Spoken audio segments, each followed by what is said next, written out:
오늘도 두 가지 사연 준비되어 있는데요. 끝까지 들어주실 거죠? 그럼 바로 시작해볼게요. 구독과 좋아요 잊지 말고 꾹꾹 눌러주세요. 안녕하세요. 저는 40대 주부입니다. 저는 남편과의 사이에서 아들 하나, 딸 하나를 낳고 화목하게 살고 있어요. 경제적으로 넉넉하다고 말할 수는 없지만 서로 아끼고 배려하며 잘 살고 있습니다. 남편과 저는 접점이라고는 없는 사이였는데요. 신기한 인연으로 만나서 결혼까지 하게 됐습니다. 저희 친정아버지께서 서울 외곽에 사시며 화원을 운영하세요. 저는 바로 위에 언니와 성인이 된 이후 서울에서 자취를 하고 있었는데 주말마다 부모님을 뵈러 화원으로 가고는 했습니다.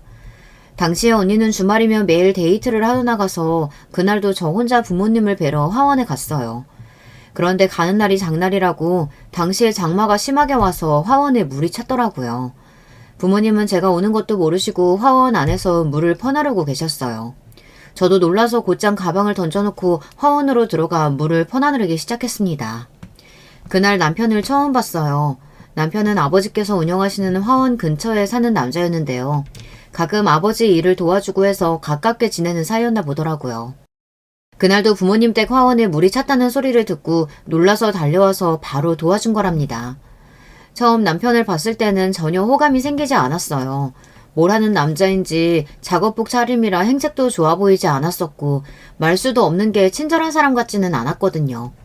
그런데 이상하게 부모님께서 그 남자 칭찬을 많이 하셨어요. 같이 화원에 물을 퍼나르나 고생했으니 아버지께서는 밥을 먹고 가라고 해서 함께 식사를 했는데요. 식사를 하는 내내 아버지가 고맙다면서 칭찬을 하시더라고요. 내가 살면서 이 친구처럼 묵묵하니 성실한 친구는 본 적이 없다니까. 이렇게 건실한 청년이 왜 아직 장가를 못 갔나 몰라. 그러게 남자답고 일도 착실하게 잘하는 게 절대 처자식 굶길 일은 없어 보이는데 내가 중매 한번 설까? 요즘 여자들은 말끔하고 좋은 직장 다니는 남자 좋다고 하지 저처럼 고졸에 매일 기름때 묻히며 사는 사람 좋다고 하겠어요. 아이고 기름때 좀 묻히면 어때? 명색이 카센터 사장님인데. 알고 보니 남자는 아버지 화원 근처에 살면서 카센터를 운영하고 있더라고요. 그렇게 듣고 보니 사람이 달라 보이기는 했습니다. 처음 만났을 때 남편 나이가 고작 30대 초반이었다는데 그 젊은 나이에 자기 사업을 한다는 게 제 눈에는 멋있게 보였어요. 그러던 중 언니가 시집을 가게 되면서 제가 언니와 같이 살던 집에서 나오게 됐습니다. 그 집이 언니가 사회생활을 시작하면서 얻은 집이라 언니 결혼 자금으로 쓸 집이었거든요. 때마침 저도 직장을 옮기게 돼서 아예 부모님 댁으로 다시 들어가 살기 시작했어요. 부모님 댁에서 살다 보니 근처 카센터 주인인 남편을 자주 보게 됐습니다. 남편은 보면 볼수록 사람이 괜찮았어요. 동네 특성상 어르신들이 많은 동네였는데 동네 어르신들 가게나 집이 망가지거나 젊은 사람이 필요한 일이 생기면 알아서 찾아가서 도와드리는 것 같더라고요. 그러다 보니 동네에서 남편 평판이 좋은 편이었어요. 그런 모습을 계속해서 보다 보니 남편에게 자연스레 관심이 생겨 제가 먼저 고백해서 사귀게 됐습니다. 저와 남편은 연애한 지 2년 만에 결혼식을 올렸어요. 부모님께서 남편을 잘 알다 보니 저와 남편이 연애한다고 했을 때 하루라도 빨리 결혼하라고 서두르셨어요. 좋은 사람이니만큼 놓치기 전에 빨리 하라고요. 하지만 남편은 부모님과 오래 알아오던 사이인 만큼 결혼은 신중하게 생각해야 한다고 했어요. 사실 남편이 매사 진지하고 신중한 편입니다. 그럴 만한 게 연애하면서 알게 된 사실인데 남편에게는 말 못할 가정사가 있었더라고요. 남편은 어릴 때 아버지께서 바람을 피워 부모님께서 이혼하셨대요. 그래서 엄마랑 둘이 살았었는데 어머니께서 고등학교 때 사고로 돌아가시는 바람에 그때부터 줄곧 혼자 살았답니다. 그래서 대학도 진학 못하고 카센터에 취직해서 일하다 악착같이 돈을 모아 20대 때 자기 가게를 차린 거예요. 저는 남편에 대해 알면 알수록 더 좋았습니다. 10대 때 혼자가 되어 자기 하나 건사하며 살기도 힘들었을 텐데 이렇게 훌륭하게 자기 일을 해냈으니 멋있는 사람이라고 생각했어요. 저는 남편이 너무 좋아서 참지 못하고 프로포즈도 제가 먼저 했습니다. 남편은 가족이 있었다는 게 너무 오래전이라 과연 자신이 결혼해서 잘 살 수 있을까 걱정도 되고 겁도 난다고 했어요. 하지만 저는 남편이 잘 해낼 수 있다는 걸 누구보다 확신했습니다. 부부로 살면서 어떤 힘든 일이 생겨도 둘이 같이 이겨내면 문제 없다고요. 역시나 제 예상대로 저희 부부는 문제가 없었습니다. 어떤 일이 생겨도 둘이 함께 이겨냈어요. 결혼 초기에는 아무 문제 없이 정말 행복하기만 했습니다. 그런데 결혼한 지 3년이 넘었을 때 일이 좀 있었는데요. 남편이 운영하던 카센터를 담보로 대출을 받아 아는 지인에게 투자를 했어요. 저도 잘 아는 지인이라 저도 남편에게 허락한 일이었습니다. 그 친구가 절대 저희에게 피해가 되는 행동을 할 사람이 아니라는 걸 알고 있었거든요. 그런데 저희가 너무 순진했나 봐요. 사람이라는 게 원래 돈 앞에서는 부모 형제도 없는 법인데 친구가 무슨 소용이었겠어요. 남편에게 투자를 받은 지인이 사업이 망해서 그대로 연락두절 상태가 되었습니다. 이미 사업체에 들어갔던 보증금이랑 투자 비용은 날린 지 오래라 저희가 받을 수 있는 원금조차 언제 받을 수 있을지 알 수 없었어요. 남편은 이러다 우리 카센터까지 날릴 위기에 처하자 어떻게든 그 지인을 만나기 위해 백방으로 수소문하고 다녔습니다. 아마 지금까지의 인상에서 그때가 저와 남편에게 가장 힘들었던 순간인 것 같아요. 그때 저희 큰애가 돌 간신히 넘어서 제가 업고 다닐 때였는데요. 남편이랑 둘이 아들을 얻고 그 지인을 찾기 위해 팔방으로 돌아다녔거든요. 그러던 중 그 지인의 고향집에 갔다 지인을 찾긴 찾았어요. 그런데 그 지인 꼴을 보는데 돈을 받기는 글렀구나 라는 걸 바로 알겠더라고요. 너희 사정 모르는 거 아닌데 제발 좀 기다려줘. 내가 하다하다 부모님 시골집이라도 팔아보려고 애원하러 여기까지 온 거야. 아흔이 다 된 부모에게 집이라도 팔아달라고 사정하러 왔다는 사람에게 도무지 돈 이야기를 못하겠더라고요. 아무리 그래도 연세 드신 부모님 집을 네가 팔면 어떡해. 우선 급한 불은 내가 해결해 볼 테니까 부모님께 괜한 소리 하지 말고 너 살 궁리부터 하고 있어. 남편은 그런 사람이었습니다. 지금 당장 본인이 가진 걸 다 날릴 수도 있는 상황에서 친구 걱정을 하더라고요. 고맙다. 고마워, 친구야. 내가 죽는 난이 있어도 네 돈은 꼭 갚을 거니까 제발 조금만 기다려줘. 죽기는 왜 죽어 이 자식아. 처자식 있는데 당연히 버티고 살아야지. 이깟 돈 때문에 속 버리지 말고 밥 챙겨 먹고 다녀. 남편은 친구 주머니에 불쑥 돈 봉투를 찔러주고 그대로 저와 다시 집으로 돌아왔습니다. 집으로 올라오는 내내 저는 눈물이 날 것 같아 꾹꾹 참았어요. 저보다 남편이 더 속상할 텐데 제가 울면 남편이 더 힘들어할 것 같아서요. 저희 부부는 결국 카센터를 접게 됐습니다. 남편이 관련되어 있지 않는다 해도 남편도 투자한 건 사실이다 보니 책임이 없지는 않았어요. 빚쟁이들이 남편에게까지 찾아오자 급한 대로 남편이 카센터를 정리해서 지인의 빚을 먼저 갚았습니다. 그리고 서울 외곽에 있던 집을 정리해서 남편과 저는 서울의 집을 다시 얻었어요. 남편이 새로운 일을 시작하기로 했거든요. 저희 오빠가 인테리어 회사를 운영해요. 거기서 기술을 배울 사람을 뽑는다고 해서 남편이 오빠의 소개로 일을 배우기로 했습니다. 20년 가까이 카센터 일만 하던 사람이라 갑자기 업종을 바꾼다는 게 쉬운 일은 아니었지만 남편은 뭐라도 해보겠다는 마음으로 기술을 배우고 싶다고 했어요. 어쩌면 이게 새로운 기회일지도 모른다고요. 안 그래도 카센터도 잘 안 돼서 힘들었었는데 이렇게 된 마당에 새로운 기술도 배워두면 좋지 뭐. 당시에 제가 뱃속에 둘째까지 있는 상황이라 남편도 말은 안 해도 부담이 많이 됐을 거예요. 아무리 긍정적인 사람이라도 마흔이 다 되어서 새로운 일을 다시 시작한다는 게 쉬운 일은 아닐 텐데. 남편은 저희 오빠네 집 근처로 이사까지 하면서 이욕을 불태웠습니다.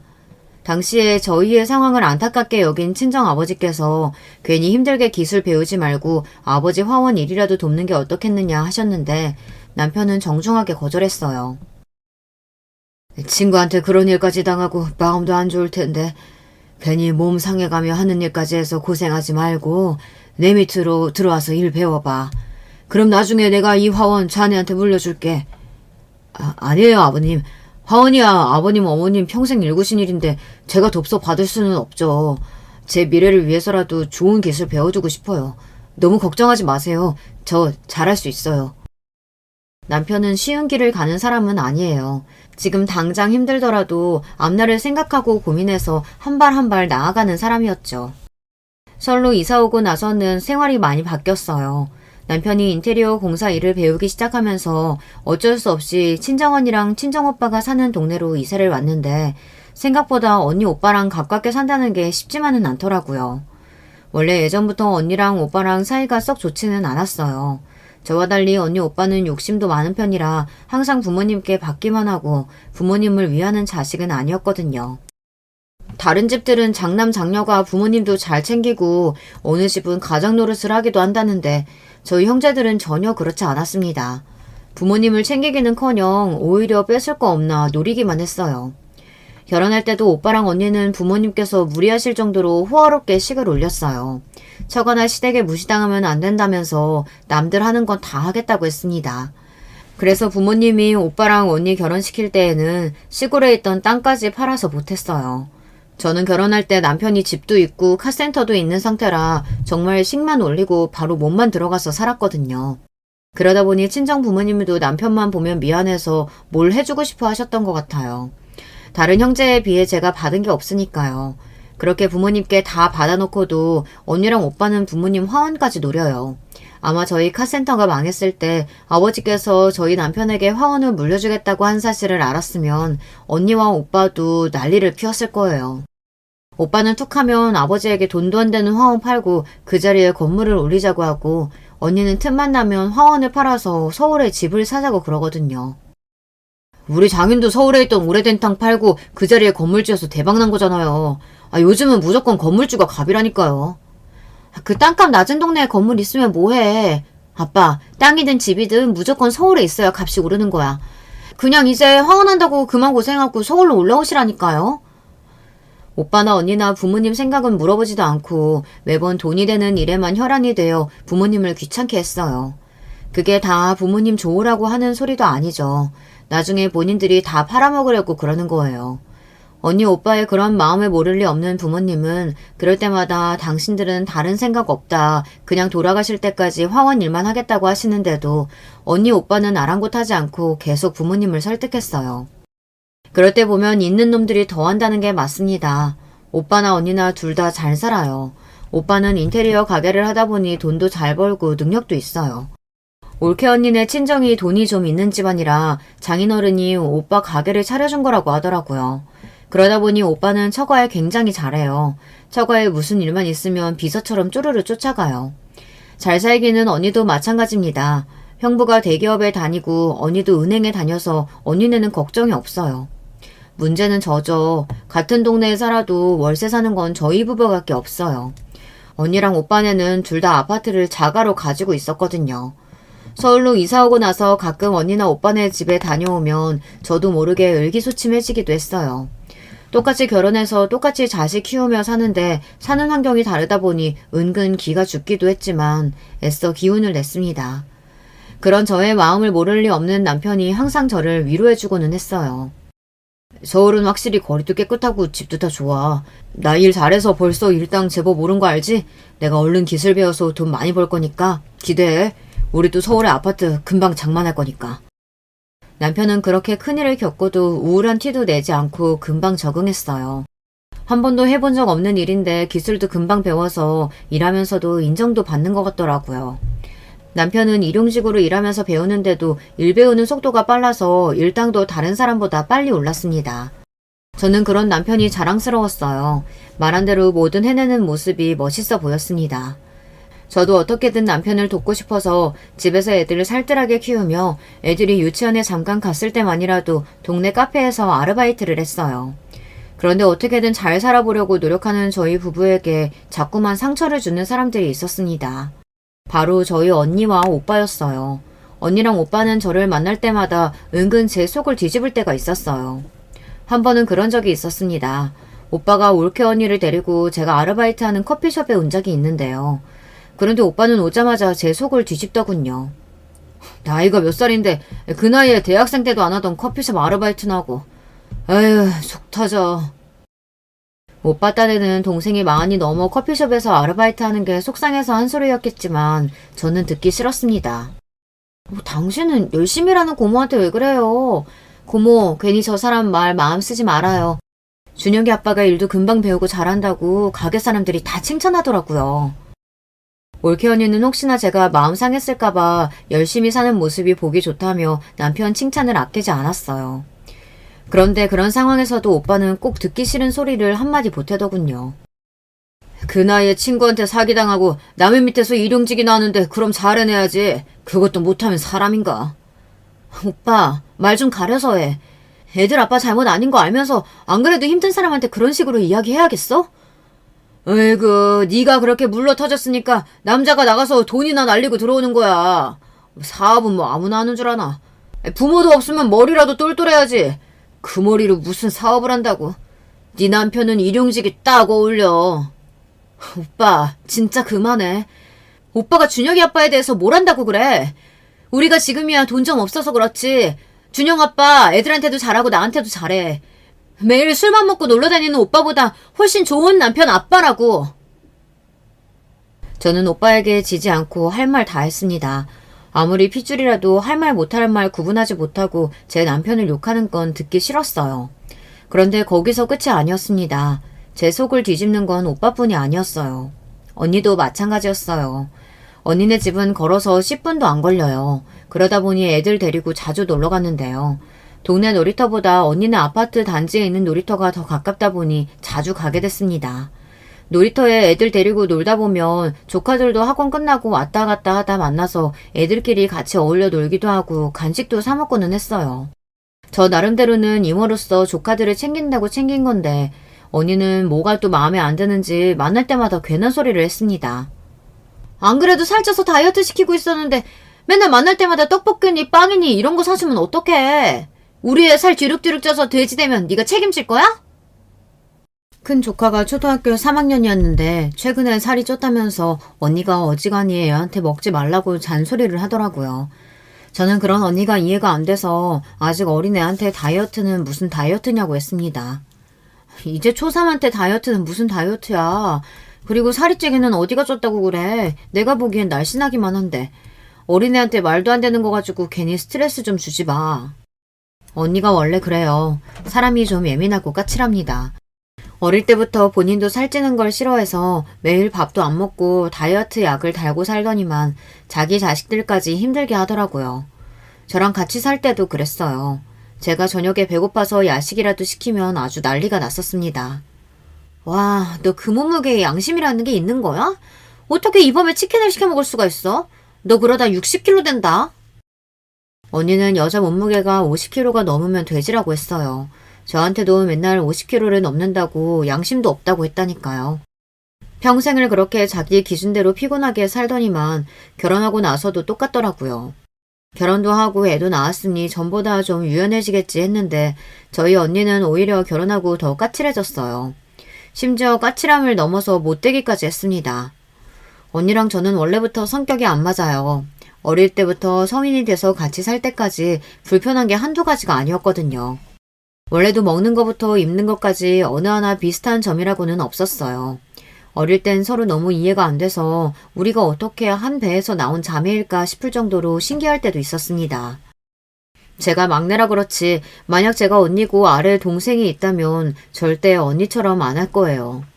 언니는 지금까지 살면서 저에게 배려하거나 양보해준 적이 단 한 번도 없어요. 어느 정도였냐면 자매다 보니 어릴 때부터 언니 옷을 제가 물려 입었어요. 그런데 자매들끼리는 원래 동생이 언니 옷을 물려 입는 걸 대부분 기분 나빠하잖아요. 나도 사주지 왜 물려 입냐고요. 그런데 우리 집은 반대였습니다. 언니가 본인이 커서 작아진 옷조차 저에게 물려주기 싫어했어요. 내가 제일 아끼는 옷인데 왜 쟤한테 줘야 돼? 내 옷이니까 내 맘대로 하는 게 맞잖아. 쟤한테 물려주는 일 차라리 그냥 버릴래. 언니랑 저는 딱 2살 차이예요. 그러다 보니 엄마가 계절이 바뀔 때마다 언니 옷을 정리해서 제 옷장에 넣어주셨습니다. 그런데 그중에 제가 하나라도 입고 나오면 언니는 자기 옷이라고 제가 입고 있는 옷을 잡아당기며 벗으라고 난리를 쳤습니다. 그럴 때면 저도 어이가 없어서 눈물이 다 울컥했습니다. 그 모습을 지켜보던 부모님도 기가 차하셨어요. 너는 도대체 누굴 닮아서 그렇게 욕심이 많니? 어차피 네가 커져서 못 입는 옷인데 동생이 입으면 좋은 거지. 아깝게 버리긴 왜 버려? 그래. 남도 아니고 형제끼리 서로 필요한 게 있으면 나눠주고 빌려주고 하는 거지. 그까지 옷 가지고 치사하게 왜 그래?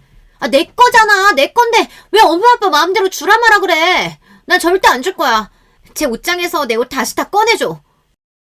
지금 생각하면 3살 버릇 80까지 간다는 말이 딱 맞습니다. 어릴 때야 뭣도 모르고 철이 없어서 그러나 보다 했었는데 언니는 지금까지도 욕심도 많고 배려심도 없었어요. 그나마 언니가 나이 들고 옛날보다 나아진 걸 굳이 찾자면 이제는 저에게 다 안 주겠다고 하지는 않는다는 겁니다. 대신에 언니는 뭘 줄 때마다 사람 기분 상하게 주는 이상한 재주가 있었어요. 애들하고 언니네 아파트 단지 놀이터에서 놀고 있으면 언니는 항상 집에 올라갔다가 가라고 했습니다. 그래서 언니네 집에 올라가면 웬 쇼핑백이 잔뜩 쌓여 있었어요. 그러면서 하는 말이 저에게 그 쇼핑백을 챙겨가라고 했습니다. 어제 애들로 정리했는데 작아진 옷들이 많더라고. 그래서 너희 애들 갖다 입히라고 내가 다 정리해놨어. 우리 애들 옷 다 백화점에서 사주는 거 알지? 다 비싼 브랜드들 옷이니까 아껴서 입어. 어릴 때 한두 번은 언니가 조카들 옷을 물려주면 고맙게 받아서 오곤 했어요. 그런데 막상 언니가 물려준 걸 가지고 와서 열어보면 기분이 상할 때가 한두 번이 아니었습니다. 매일 백화점에서 산 비싼 옷이라고 하며 주길래 대단한 건 줄 알았는데 항상 다 낡고 오래된 것들만 줬습니다. 왜 있잖아요. 세탁기에 하도 돌려서 보풀까지 난 그런 옷들이요. 그런 걸 생색내면서 줬다니까요. 거기다가 조카들이 입던 팬티까지 물려줬어요. 그럴 때면 정말 기분이 상해서 가져온 쇼핑백 그대로 버려버린 적도 있었습니다. 그래서 그때 이후로 언니에게 옷 물려주지 말라고 단호하게 이야기했어요. 언니 취향이랑 제 취향이랑 안 맞아서 마음에 안 든다고 했습니다. 그런데도 언니는 자꾸만 조카들 옷을 정리할 때마다 줬어요. 그날도 또 쇼핑백 안에 옷이 잔뜩 있길래 안 가져간다고 이야기했습니다. 언니, 아무리 백화점에서 산 비싼 옷이라도 어떻게 여자애들이 입던 옷을 우리 아들한테 입혀. 더군다나 언니네는 딸만 둘이에요. 저는 아들만 둘이고요. 성별도 다른데 굳이 여자애들이 입던 옷을 물려주니 저도 기가 막혔습니다. 그날은 저도 일부러 기분이 상했다는 티를 냈어요. 하루 이틀도 아니고 매번 싫다는데도 가져가라고 주는 게 너무 기분 나빠서요. 야, 유치원 애들이 여자애 옷이면 어떻고 남자애 옷이면 어때? 대충 색깔 맞춰서 입으면 되지. 옛날에는 주기만 하면 신나서 가져가더니만 이제 와서 왜 괜히 자존심 풀려? 왜? 갑자기 없이 살다 보니까 이런 거 받는 게 더 자존심 상하니? 언니라는 인간이 동생한테 어떻게 저런 소리를 할 수 있는지 모르겠어요. 거기서 끝이 아니었습니다. 언니는 제가 안 가져가겠다고 한 번 더 이야기하자 바닥에 있던 쇼핑백을 발로 툭 찼어요. 그러더니 하는 말이 가관이었습니다. 됐어. 안 가져가려면 말아.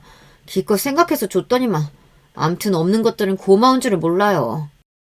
언니 말에 저는 너무 화가 나서 한마디 하려고 고개를 바짝 세웠습니다. 동생한테 없는 것들이 웬 말이냐고요. 그때였어요. 퇴근한 형부가 들어오더군요. 저는 형부 앞에서까지 언니와 싸울 수 없으니 애써 말을 삼켰습니다. 형부는 저에게 반갑게 인사하며 처제 왔냐고 저녁 먹고 가라고 했어요. 저는 도저히 언니랑 마주 앉아 기분 좋게 밥을 먹을 기분이 아니라서 애써 거절하고 나가려던 참이었습니다. 그런데 제 속도 모르고 형부가 또 저를 잡으며 괜한 오지랖을 부리는데 그것 또한 기분이 나쁘더군요. 이 더운 날 애들 데리고 그 좁은 집에서 밥 해먹이기 힘들 텐데 그냥 먹고 가지.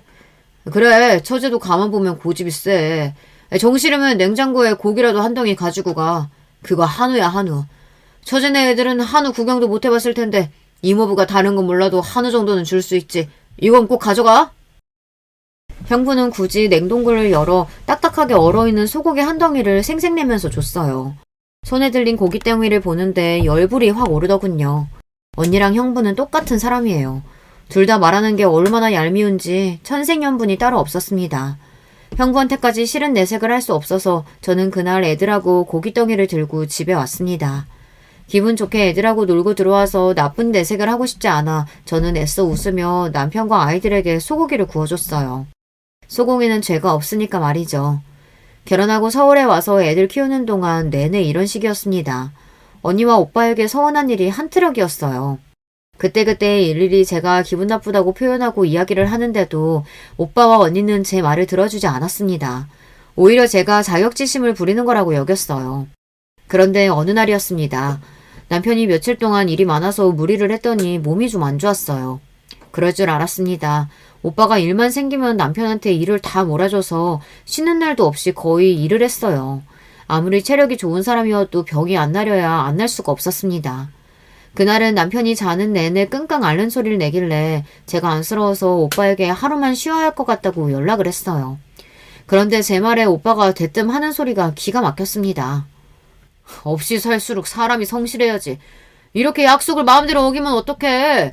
오늘 일 펑크 내면 안 되는 중요한 일이니까 죽을 병 아니면 그냥 나오라고 해. 오빠는 제 말이 끝나기도 전에 무조건 그냥 나오라고 하라고 했습니다. 저는 오빠의 말이 어이가 없어서 말이 좋게 나가지를 않았어요.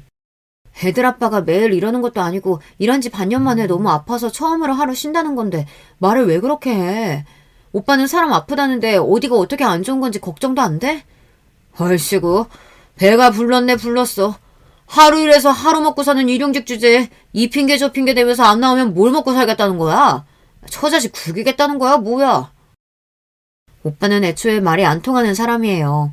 제 말이 무슨 뜻인 줄도 모르고 자기 말만 하고 있었습니다.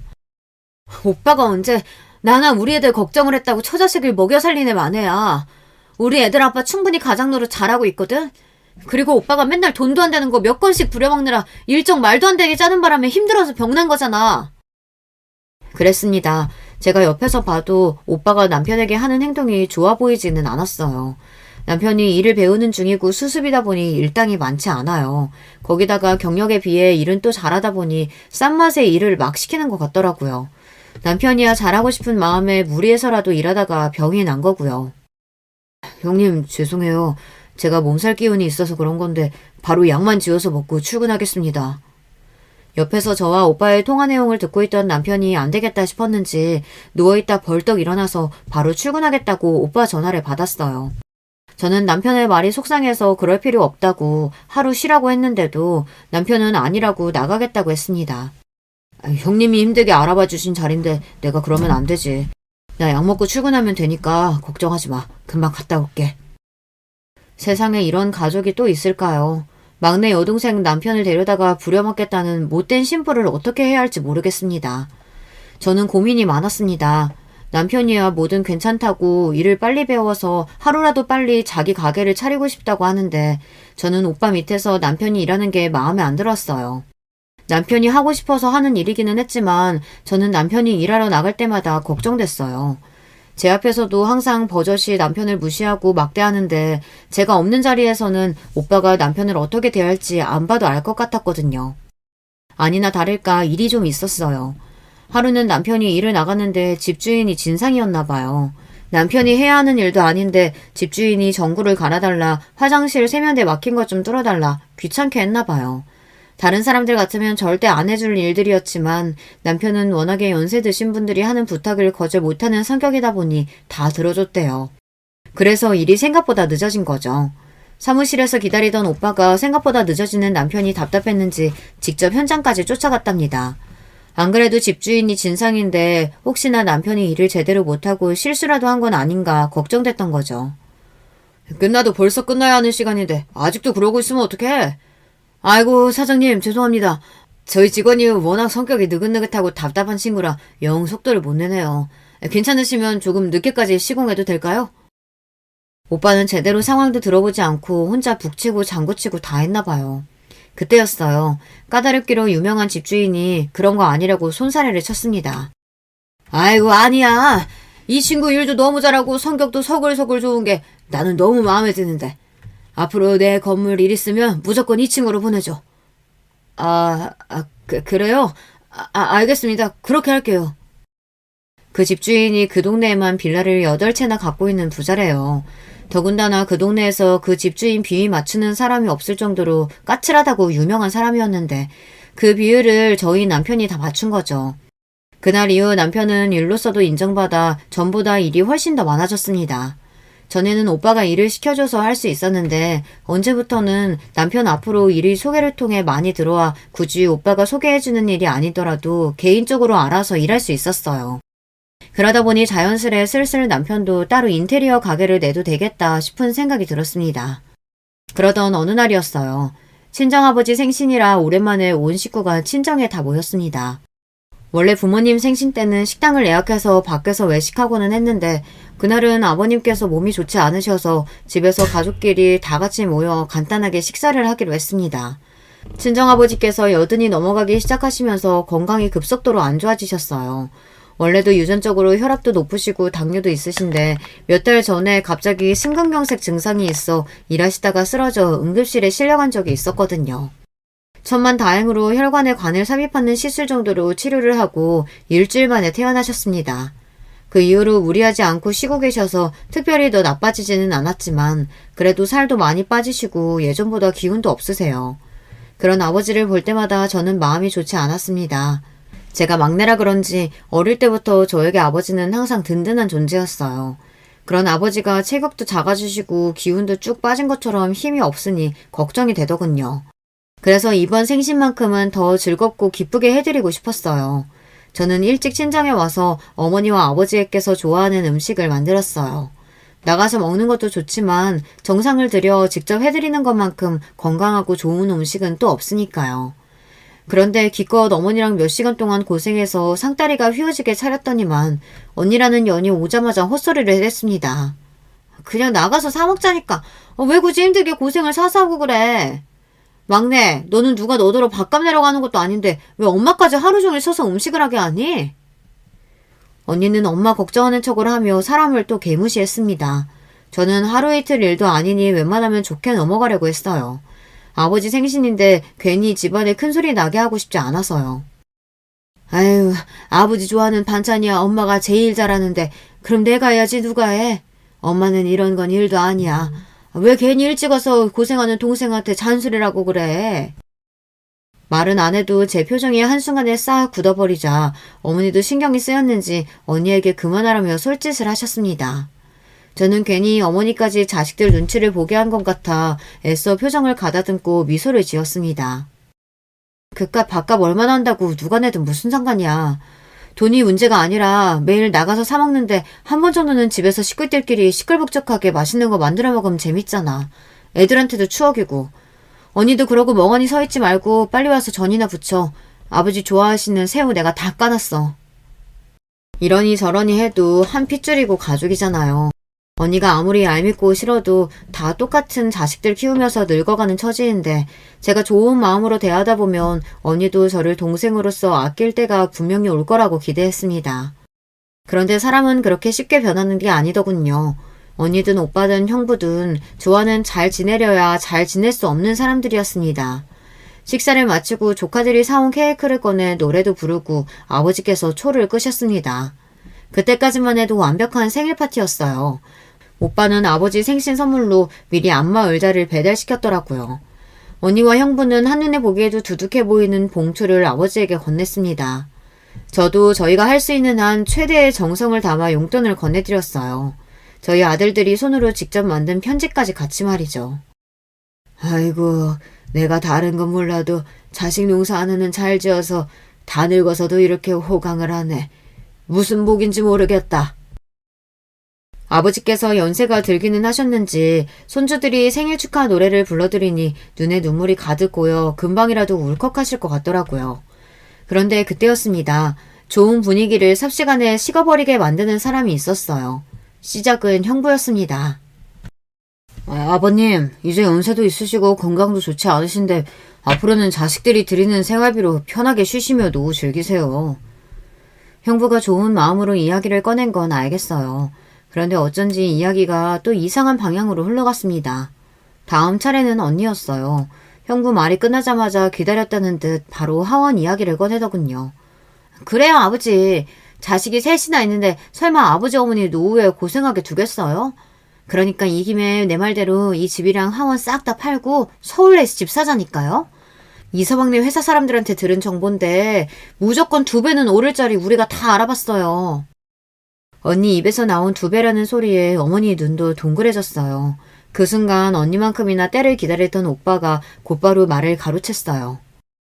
지금 같은 경기에 무슨 수로 집값이 2배로 뛰어. 너희는 명색이 대기업 다니고 은행 다닌다는 애들이 어쩜 그렇게 뜬구름 잡는 이야기를 하냐? 이제 부동산은 끝났어. 돈 벌려면 건물밖에는 답이 없다니까. 오빠는 세상 물정 모르는 소리 좀 하지 마. 아버지 회원 팔아봐야 얼마나 나온다고 건물을 올려. 그럴 돈 있어? 돈 없으면 대출받아서 우선 올리면 되지. 나중에 건물 다 지어서 분양하고 팔아봐라. 대출받은 거 금방 갚고도 남지. 저는 잘 모르겠습니다. 언니고 오빠고 도대체 왜 그렇게들 아버지 화원에 관심이 많은 줄 모르겠어요.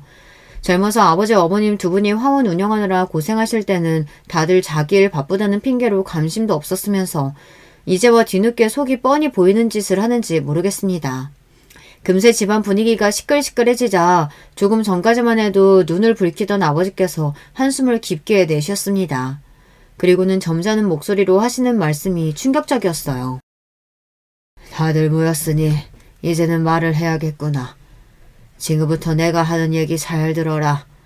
그네고 작은 딸이고 내 화원 가지고 건물 만드니 집사니 앞으로는 그런 소리 일절 하지들 마. 내 화원은 막내한테 줄 거야. 아버지 입에서 나온 막내라는 소리에 오빠와 언니는 순식간에 입에 개거품을 물고 난리를 쳤습니다. 아버지, 그게 무슨 소리예요? 아버지 재산이라고는 여기 땅이랑 화원밖에 없는데 그걸 막내를 준다뇨. 진심으로 하시는 말씀이세요? 에이, 설마. 자식이 버젓이 셋이나 있는데 화원을 왜 막내를 줘요? 아버지 농담하시는 거죠? 오빠와 언니는 아버지의 말씀을 믿을 수 없다는 듯 해탈해서 웃기까지 했어요. 그러자 아버지께서 손바닥으로 식탁을 한번 세게 찌셨습니다. 내가 이 좋은 밥상 받고 너희한테 농담을 못하러 하냐? 화원 막내한테 주겠다는 말 진심이야. 너희들이야 다들 먹고 살 만큼 사니 굳이 몇 푼 안 되는 내 재산 욕심낼 거 없어. 내 화원짜리는 막내랑 막내 사이 하고 싶은 거 하게 해줄 거니까 그런 줄 알아. 언니와 오빠는 연신 말도 안 되는 소리라고 언성을 높였지만 아버지는 뜻을 굽히지 않으셨어요. 내가 이번에 쓰러지고 나서 확실히 알았다. 자식이라고 셋이나 있으면 뭐래? 사위 하나보다도 다들 못한대. 내가 별거 아니라고 간단한 시술만 하고 일주일 입원하면 된다고 했더니만 너희들 다 얼굴 한 번 안 비추고 전화 한 통 하고 말았어. 근데 우리 막내 사위는 나 입원한 날부터 시간만 나면 병원 들러서 나 먹을 것에 씻는 거며 얼마나 살뜰하게 챙겼는지 몰라. 내가 지금 이 나이까지 살면서 우리 막내 사위처럼 착한 사람은 본 적이 없다. 그랬습니다. 남편이 워낙 티를 안 내서 저도 그 정도로 남편이 아버지 병원에 자주 찾아갔는지는 몰랐었는데 남편이 아버지께서 병원에 입원해 있는 동안 어머니보다도 병원에 자주 갔대요. 어머니도 연세가 있으셔서 힘드신데 아버지 병간호하는 게 힘드실 것 같다고 굳이 본인이 자청해서 간 거랍니다. 남편도 매일 몸으로 하는 일이라 지치고 힘들었을 텐데도 짬만 나면 병원에 와서 간식을 챙겨드리고 퇴근하면 꼭 병원에 들러서 아버지 저녁을 챙겨드리고 머리까지 감겨드리고 왔답니다. 저는 다시 한번 저희 남편에게 감동했어요. 아이, 그깟 병원 좀 왔다 갔다 했다고 화원 주는 게 말이 돼요? 그리고 아버지, 말은 바로 해야죠. 아버지 병원 입원했을 때 우리 기의가 50만 원이나 보냈는데 무슨 소리예요? 난 돈보다 마음이 더 중요해. 지금까지 너희들 내가 다 지켜봤는데 막내 사이만큼 나랑 너희 엄마 마음으로 보살피고 챙기는 자식 없었다. 큰 재산은 아니지만 착한 우리 사위 자기 하고 싶은 일 하면서 살게 해주고 싶다. 내 마음은 그게 다다. 아버지는 돈이고 재산이고 부풀리는 것도 좋지만 당신이 평생 가꾸고 아낀 하원 조금이나마 귀한 자식에게 도움이 됐으면 한다고 하셨습니다. 아버지께서 워낙 완강하게 이야기하신 덕분에 언니와 오빠도 그 자리에서는 더 이야기하지 않았어요. 더 이야기하려고 해도 아버지께서 피곤하다고 방으로 들어가 버리셨거든요. 문제는 저와 남편이었습니다. 저희가 아버지에게 화원을 달라고 한 것도 아닌데 괜히 상황이 민망해져 버렸어요. 언니와 오빠 그리고 형부와 올케까지 다 있는 자리에서 남편은 저에게 화원 받지 않겠다고 말씀드리라고 했습니다. 아버지 화원 받겠다고 지금까지 내가 아버님한테 잘하려고 했던 게 아닌데 괜히 상황이 이상해졌네. 그러게 아버지가 저런 생각을 하고 계시는 줄은 나도 전혀 몰랐어. 아, 둘 다 내 손 좀 그만 떨어. 어쩐지 갑자기 아버지 생신상을 직접 차리네 마네. 그럴 때부터 이상했다니까. 그러게 군뱅이도 구르는 재주가 있다더니 순진함처럼 얌전한 척 하더니만 언제 뒤에서 잔머리를 그렇게 굴렸대. 그런 거 아닌 거 뻔히 알면서도 왜 그래. 오빠랑 언니도 알잖아. 우리 신랑이 어디 머리 굴리고 그럴 사람이야? 그리고 원래 옛날에 카센터 할 때부터 아버지가 우리 신랑 예뻐했어. 그런데 그때였습니다. 옆에 있던 형부가 똥 씹은 표정을 하더니만 들릴 듯 말 듯한 목소리로 생각지도 못한 말을 중얼거렸어요. 카센터는 도대체 언제적 카센터야? 결국은 남자 새끼가 노가다 나가는 주제에. 에휴, 한심해서 원. 순간 저는 얼굴이 터질 듯 빨개졌습니다. 형부가 좋은 사람이 아닌 줄은 진작 알고 있었지만 이 정도로 개념이 없는 인간인 줄은 몰랐어요. 저는 너무 화가 나서 형부의 어깨를 툭 쳤습니다. 형부, 지금 저희 들으라고 하신 말이에요? 인상을 확 구기고 나랑 남편에게 하는 소리냐고 따졌어요. 그러자 형부도 더는 연기할 필요가 없겠다 싶었는지 똑같이 인상을 구기면서 저를 쏘아보더군요. 아니, 내 말이 틀려? 막내 사이라고 있는 게 매일 빌빌거리면서 노가다나 하고 있으니까 아버님께서 면세게 해주려고 화원 주시겠다는 거잖아. 남들 앞에서 소개하기 얼마나 쪽팔렸으면 본인 화원까지 주겠다고 하시겠어. 순간 형부의 재수없는 눈빛에 저는 이성이 날아가 버리고 말았습니다. 저는 남편이 제 손을 잡고 말리는데도 자리에서 벌떡 일어났어요. 형부, 알지도 못하면서 그 입 좀 다물어요. 한 번만 더 내 남편 건드리는 소리 했다가는 형부 내 손에 죽을 줄 알아요. 그때까지 가슴속에 담아놓고 참고 참았던 울분이 터지고 말았습니다. 자기들이 능력 좀 있고 잘 산다고 저나 남편 앞에서 그렇게들 잘난 척하고 무시를 하더니만 결국은 사람 이성이 날아가 버릴 정도로 선을 넘고 마네요. 저는 금방이라도 형부에게 달려들어 주먹을 날릴 것처럼 주먹을 꽉 쥔 채 형부에게 울분을 담아 소리를 질렀습니다. 그 순간 저는 분명히 봤어요. 형부도 쫄아서 눈동자가 흔들리는 모습을요. 여보, 괜찮아? 진정해. 우리도 여기서 화내고 소리 지르면 저 사람들하고 똑같은 사람 되는 거야. 우리가 참자, 어? 남편은 그 순간에도 이성적이었습니다. 제 손을 꼬박 잡고는 저를 다독였어요. 저는 주먹을 쥔 손을 애써 더 꽉 쥐며 방으로 들어가 아버지를 불렀습니다. 내가 이 쓰레기 같은 인간들에게 복수하는 방법은 딱 하나밖에 없었어요. 이 인간들보다 잘 사는 거였습니다. 아버지, 우리 아버지 말씀대로 화원할게요. 화원 그대로 유지하면서 한쪽에 이 사람 인테리어 회사 차릴 수 있게 도와주세요. 저는 아버지에게 선전포고를 했습니다. 화원도 유지하면서 옆에서 남편이 하고 싶었던 인테리어 회사를 차릴 수 있게 해달라고 했어요. 그래, 잘 생각했다. 준비되는 대로 바로 시작해. 아버지가 도와줄 거 있으면 다 말하고.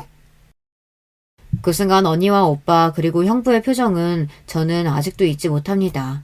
다들 놀라서 입을 쩍 벌리고 말문이 막혔는지 아무 말도 못하고 있었어요. 저와 남편은 언니와 오빠, 형부와 눈도 마주치지 않고 그대로 서울로 올라왔습니다. 그리고 곧바로 이사 준비를 하고 다시 아버지의 화원이 있는 동네로 돌아왔어요. 그리고 일이 잘 풀리려니 좋은 일이 격경사로 찾아오더군요. 예전에 남편이 카센터를 팔아가며 도와줬던 그 친구가 저희에게 돈을 갚았습니다. 덕분에 다시 카센터를 찾아올 수 있었어요.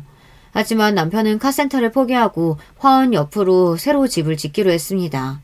원래 부모님이 사시던 집이 워낙 오래되어 불편한 점이 많았거든요. 화장실도 밖에 있고요.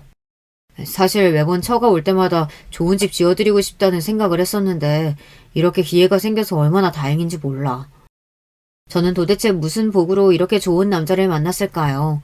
남편은 카센터를 찾아올 수 있는 돈을 가지고 친정 부모님과 같이 살 집을 지었어요. 그리고 현재 아버지께서 하시던 화원을 어머니와 제가 같이 운영하며 그 옆에서 남편은 인테리어 회사를 시작했어요. 집도 회사도 이제 막 새로 짓고 시작해서 아직 정리되지 않은 것들이 많았지만 저는 너무 행복합니다. 이곳에 제가 사랑하는 모든 것들이 다 있거든요. 부모님과 남편 그리고 아들들까지 6식구가 하루 종일 붙어서 살다 보니 아버지 건강도 많이 좋아지시고 너무 화목해요. 언니와 오빠, 형부가 전혀 끼어들 틈이 없을 정도로요. 오히려 명절이나 집안 행사 때 오면 남편이 지은 집을 보고 부러워합니다. 튼튼하게 너무 잘 지었다고요. 와, 실력이 점점 더 일취월장하네. 이러다 나보다 더 잘 나가는 거 아니야? 이미 이 동네에서는 우리 막내 사이가 너보다 잘 나가. 세상에 이런 사위가 어딨냐? 다 부러워한다니까. 남편이 능력이 있기는 한지 저희가 지은 집을 보고 마음에 든다며 인테리어를 의뢰하는 사람들이 많아졌어요. 그러다 보니 동네에서 화원집 막내 사위라고 하면 모르는 사람이 없었습니다. 아버지께서 가족들만 모이면 그 자리에서 남편 자랑을 끝도 없이 늘어놓으셨는데 그럴 때마다 형부는 찍소리도 못하고 입술만 삐죽거리고 있습니다. 그 모습만 보면 얼마나 속이 시원한지 모르겠어요. 형부 나이도 벌써 40대 후반이네요. 대기업에서 그 정도 나이면 이제 슬슬 퇴직도 생각해야 할 나이 아니에요? 형부, 퇴직하면 애들 교육비에 뭐에 감당하기 힘드실 텐데. 전 급하시면 우리 그이한테 이야기하세요. 기술 가르쳐 드릴게요. 저는 형부를 볼 때마다 생각 있으면 기술 가르쳐 줄 테니 언제든 가게로 오라고 했습니다. 그럴 때마다 언니랑 형부는 애써 썩은 표정으로 웃어요. 본인들도 민망하겠죠. 지금까지 우리 앞에서 항상 자기들이 제일 잘난 줄 알고 잘난 척을 했었는데 일용직을 전전하던 우리 남편이 이제는 본인들보다 훨씬 더 돈도 잘 벌고 이 집안에서 인정받고 있으니 말이죠. 저는 요즘 어느 때보다 행복한 시간을 가지고 있습니다. 너무 좋아서 남편에게 농담으로 셋째나 가질까라고 이야기할 정도예요. 지금까지 저의 인생 이야기 들어주셔서 감사합니다. 여러분들께서도 자신을 무시했던 인간들에게 당당하게 성공한 모습을 보여줬던 사연이 있으시다면 댓글로 남겨주세요. 하나하나 읽어보고 저도 더 힘을 내서 열심히 살도록 하겠습니다. 여러분의 가정에도 항상 화목한 일만 가득하시길 바랄게요. 여러분, 두 번째 사연 시작하기 전에 좋아요, 구독 꼭 눌러주실 거죠? 그럼 두 번째 사연 바로 시작합니다. 안녕하세요. 저는 30대 후반 주부입니다. 결혼 후 몇 년 되지 않아 너무 많은 일을 겪고 이제 좀 한숨 돌리며 사연을 보내봐요. 결혼 전 저는 본가에서 회사가 많이 멀어 회사 근처에서 자취하고 있었습니다. 그때 저는 남편과 사귀고 있었는데요. 가끔 제 집에서 오붓하게 데이트를 할 때마다 저는 남편에게 식사를 차려주거나 근사한 요리를 만들어줬습니다. 어릴 때부터 요리가 취미였던 터라 음식 맛에는 자신이 있었어요.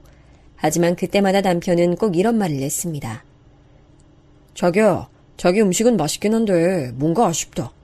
있잖아, 나중에 우리 엄마한테 요리 한번 배워보지 않을래?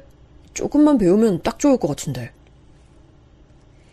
저는 그 말을 들을 때마다 도대체 시어머니께서 얼마나 요리를 잘하시면 남편이 저렇게 말할까 굉장히 궁금했습니다. 그리고 결혼 허락을 받으러 갔을 때 처음으로 시어머니께서 만드신 음식을 먹어봤는데요. 솔직히 기대했던 것과는 다르게 제 입맛엔 잘 맞지 않았어요. 전체적으로 음식이 짜고 맵고 너무 자극적이었습니다. 저는 간이 적당하고 자극적인 음식은 좀 피하는 쪽이었거든요. 남편은 이렇게 짜고 자극적인 음식만 먹고 자랐으니 당연히 제가 만든 음식은 뭔가 아쉬웠겠죠. 그래도 어른 앞에서 깨작깨작 먹을 수는 없어서 맛있다고 말씀드리며 열심히 먹었습니다. 시어머니께서는 남편에게 제가 가끔 식사를 차려줬던 이야기를 들으셨던 건지 결혼 허락 받으러 간 자리에서 대놓고 말씀하셨죠. 네가 준석이 밥 차려줬단 얘기 들었다. 사실 난 회사원보단 좀 더 번듯한 직업 가진 아이를 며느리로 드리고 싶었는데 그래도 내 아들 밥은 안 굶길 것 같아서 결혼 허락하는 거야. 알겠니? 시어머니 말씀에 저는 기분이 좋지 않았지만 그래도 결혼 허락해 주셔서 감사하다고 말하고 예쁘게 웃으려고 노력했습니다. 그냥 시어머니 말씀에 기분이 좋지 않았을 때 박차고 나왔어야 했는데 그때는 남편이 너무 좋아 눈에 콩깍지가 씌어 있었나 봐요. 그 후 약간 아슬아슬한 분위기에서 상견례를 진행하고 저는 남편과 결혼했습니다. 결혼만 하면 저와 남편도 여느 신혼부부들처럼 알콩달콩하게 살 거라 생각했지만 현실은 그렇지 않았죠. 처음부터 삐걱거렸습니다. 신혼여행을 다녀온 뒤 저는 남편과 시댁으로 인사를 드리러 갔습니다. 마침 점심때 도착해서 식사 얘기가 나왔고 시어머니께서 제 요리 솜씨 좀 보자면서 저보고 점심 좀 차려보라고 하셨습니다. 처음으로 시어머니께 음식을 대접하려니 엄청나게 긴장되더군요. 그래도 최대한 맛있게 음식을 만들어 시어머니께 인정받고 싶었죠. 저는 온 힘을 다해서 열심히 음식을 만들어 점심을 차렸습니다. 그런데 시어머니께서 차려놓은 음식을 한 입 드시더니 식탁이 부서져라 숟가락을 내려놓으시더군요. 우리 아들이 요리 잘한다고 하길래 기대했더니 이게 뭐야. 반찬 맛도 덜 들었고 찌개도 간이 하나도 안 맞네. 아유, 넌 이제껏 이런 걸 우리 아들한테 먹인 거야? 안 되겠다. 너 주말마다 와서 나한테 요리 좀 배워라. 처음 뵀을 때부터 느꼈지만 시어머니께서는 보통 성격이 아니셨습니다. 깐깐함과 고집스러움으로 똘똘 뭉친 듯 보이셨달까요? 그리고 가장 중요한 건 본인 음식에 자부심이 대단해 보였어요. 물론 그만큼 음식도 맛이 있었어요.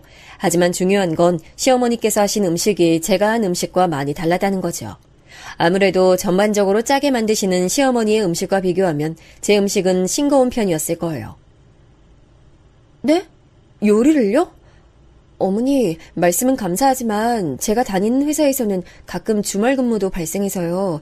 주말마다 와서 배우는 건 좀 무리일 것 같아요. 그래도 이렇게 찾아뵀을 때마다 알려주시면 조금이라도 배워보도록 노력할게요. 제 말에 시어머니의 표정이 단번에 좋지 않아지시더군요. 그렇다고 해서 할 수 없는 약속을 할 수는 없는 노릇이었습니다. 그 후 집으로 돌아왔을 때 남편이 제게 한마디 하더군요. 여보, 아까 우리 엄마가 요리 좀 배우러 오라 했을 때 그냥 네 하면 안 됐던 거야? 꼭 그렇게 말했어야 됐어? 엄마도 다 생각이 있으셔서 하신 말씀이셨을 텐데 그냥 좀 배워두면 좋잖아. 주말 근무 때문에 갈 수가 없는데 어떻게 말씀을 드려. 그리고 솔직히 어머니가 해주신 음식 너무 짜고 매워서 내 입맛엔 안 맞는단 말이야. 혹시 당신 내 요리 맛 없었어? 내가 어머니 음식 스타일로 요리했으면 해? 아니, 그냥 가끔 내가 엄마 스타일로 먹고 싶을 때 여보가 해주면 좋을 것 같아서 그렇지. 그러니까 남편 말은 자기가 먹고 싶을 때 해줬으면 하니 배우란 말이잖아요. 그걸 알게 되자 짜증이 나더라고요. 결국 저와 남편은 집에 돌아와서도 이 이야기 때문에 좀 크게 싸웠습니다. 결혼하고 처음으로 싸운 날이었죠. 겨우 음식 때문에 싸우게 되다니 너무 속상했어요. 그러다가 시간이 지나고 저와 남편 둘 다 자연스럽게 화가 가라앉아 이 얘기는 흐지부지 넘어갔습니다. 그 후 남편은 제게 다시 시어머니에게 음식을 배워보라고 말하지 않았습니다. 그래서 저는 이대로 일단락된 줄 알았죠. 하지만 간과한 게 있었는데요. 바로 시어머니의 고집이었습니다. 어느 날 회사에서 일하는 중에 전화가 끊임없이 울려 확인했더니 시어머니셨어요. 예, 넌 뭐 하다가 이렇게 전화를 늦게 받니? 아무튼 너 오늘 몇 시에 집에 들어와? 죄송해요, 어머니. 제가 지금 일하는 중이라서 전화하신 줄 몰랐어요. 저 오늘 야근해야 할 것 같아서 밤 늦게 들어갈 것 같은데요. 혹시 무슨 일 있으세요? 오늘 내가 준석이랑 통화했는데 고등어 김치찜이 먹고 싶대. 근데 내가 네 요리 실력을 믿을 수가 있어야지. 그래서 내가 우리 아들이 좋아하는 맛은 어떻게 내는지 가르쳐 주려고 하니까 무조건 일찍 돌아와. 네? 그게 무슨 말씀이세요, 어머니? 혹시 지금 저희 집 와 계신 거예요? 알고 보니 시어머니께서 제가 주말마다 음식을 배우러 오지 않자 아예 직접 신혼집에 찾아와 가르치려고 하셨던 거더라고요. 게다가 아무도 없는 신혼집까지 열고 들어가 계신다는 말씀에 제 귀를 의심했네요. 시어머니와 통화를 마치고 바로 남편에게 전화를 걸었습니다. 여보, 나 지금 어머니 전화 받았는데 지금 우리 집 계시다고 하시네? 어떻게 어머니가 신혼집에 들어가 계셔? 혹시 우리 집 비밀번호 알려드렸어? 반찬만 놓고 가신다고 해서 내가 알려드렸는데 왜? 무슨 일이라도 있어? 아니, 당신이 오늘 어머니랑 통화하면서 고등어 김치찜 먹고 싶다고 했다면서 그래서 오늘 그거 나한테 가르쳐 주신다고 일찍 집에 들어오라고 하셨어. 내 요리 실력을 못 믿으시겠대. 그리고 나한테 말 한마디 없이 우리 집 비밀번호를 알려드리면 어떡해. 그럼 엄마가 알려달라는데 그걸 말을 안 해? 그리고 우리 엄마 고등어 김치찜 잘해. 이참에 배워두면 좋잖아. 안 그래? 그 말을 듣는데 일전에 저보고 시어머니께 요리 좀 배우라고 하던 남편 말이 생각나면서 순간 너무 화가 나더라고요. 제가 남편 먹을 고등어 김치찜 해주는 사람인가요? 저도 회사 다니면서 열심히 일하는 사람이고 중요한 회사 업무도 맡고 있었는데 말이에요. 그럼 먹고 싶은 사람이 배워두면 되지 왜 나한테 배우라고 해? 내가 당신 밥 해주려고 결혼한 사람이야? 이럴 거면 당신 입에 딱 맞는 음식 잘하시는 어머니 집에 가서 삼시세끼 다 먹으면 되겠네. 그럴 거 아니면 당신이 지금 당장 회사 조퇴하고 집 가서 배우던가. 뭐? 무슨 말을 그렇게 해? 아니 당신 저번부터 도대체 왜 그래? 내가 좋아하는 음식 만드는 법 알려주신다는 엄마 말이 그렇게 잘못된 거야? 아니면 우리 엄마 요리 실력에 자격지심 생겨서 그냥 막 거부하는 거야? 자격지심? 당신이야말로 말 너무 함부로 한다. 무튼 나 오늘 야근 있어서 일찍 집 못 가니까 당신이 가서 어머니한테 배우든지 알아서 해. 그렇게 전화를 끊고 화나는 마음을 꾹 참고 일했습니다. 당연히 야근까지 하고 집에 늦게 돌아갔죠. 그때쯤이면 시어머니께서도 집에 돌아가셨을 거라 생각했어요. 하지만 문을 열고 들어가니 거실 소파에 시어머니께서 남편과 같이 떡하니 앉아 계시더군요. 그렇게 먹고 싶다던 고등어 김치찜을 만들어 드셨는지 집안엔 냄새가 진동하고 있었습니다. 제가 시어머니 보고 놀라 굳어있자 시어머니께선 절 노려보시며 말씀하셨죠. 넌 시애미 말이 말 같지가 않아? 결혼한 지 얼마나 됐다고 벌써부터 내 말을 무시해. 내가 오늘 고등어 김치찜 만드는 법 가르쳐준다고 일찍 들어오라고 했어, 안 했어? 근데 결국 야근까지 꾸역꾸역 하고 들어오고 말이야. 너 매번 이렇게 늦게 들어오니? 그럼 우리 아들 밥은 누가 차려주니? 어머니, 밥 다 해서 통에 담아서 냉동해뒀고요. 국도 해둬서 데워 먹기만 하면 되게 다 해뒀어요.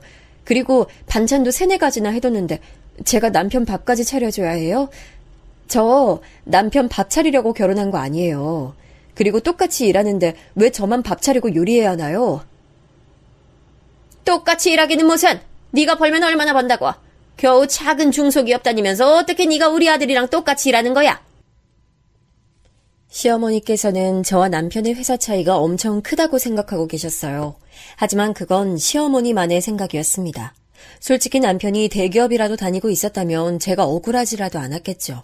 하지만 저와 남편은 비슷한 수준의 회사에 다니고 있었습니다. 게다가 월급도 제가 조금 더 많았고 직급도 제가 더 높았습니다. 그런데 시어머니께서 그렇게 말씀하시니 조금 화가 나더라고요. 죄송하지만 어머니, 제가 이 사람보다 월급도 더 많이 받고 직급도 높아요. 그러니 당연히 일도 많이 하고요. 오늘도 보세요. 저는 야근이 있어서 늦게 들어왔는데 이 사람은 저보다 더 일찍 들어왔잖아요. 그럼 혼자 밥은 좀 차려 먹을 수도 있는 거고 저한테도 차려줄 수 있는 거 아닌가요? 왜 내 아들이 너 먹을 밥을 차려줘야 되니? 그리고 그건 아내인 네가 할 일이지 우리 아들이 할 일도 아닌데. 아유, 음식도 못하면서 마음까지 이렇게 못날 줄 알았으면 난 결혼 안 시켰지. 계속 이렇게 할 거면 지금이라도 갈라서라. 근데 저와 갈라서는 건 싫었는지 거기서 남편이 시어머니더라고요. 엄마, 그게 무슨 말이야. 우리 지금 결혼한 지 얼마나 됐다고 갈라서라 그래. 그냥 지금처럼 엄마가 가끔 와서 해주면 되잖아. 그러다 보면 저 사람도 어깨너머로 배울지도 모르고 말이야. 남편의 말에 기가 찼습니다. 그 말인즉슨 시어머니를 계속 신혼집에 오시게 하겠다는 말이잖아요. 아니나 다를까 그날 이후 시어머니께서는 마치 본인 집처럼 신혼집에 차지하셨고 오실 때마다 반찬이며 음식들을 한가득 해두셨습니다. 시어머니 음식 스타일로 말이에요. 처음엔 마음이 너무 불편했고 속도 상했습니다. 하지만 시간이 지날수록 오히려 잘된 일이라는 생각이 들더라고요. 제 음식 솜씨가 못 믿어오시다면 직접 요리해 주시면 될 일이니까요. 그리고 반찬값도 고르니 일석이조였죠. 가끔 시어머니 반찬이나 요리가 아닌 제 음식이 먹고 싶을 때는 제 것만 해도 되니 편하기도 했어요. 그런데 이쯤 되니 남편은 제가 시어머니 음식은 공짜로 먹고 제 것만 만들어 먹는 게 보기 싫었나 봐요.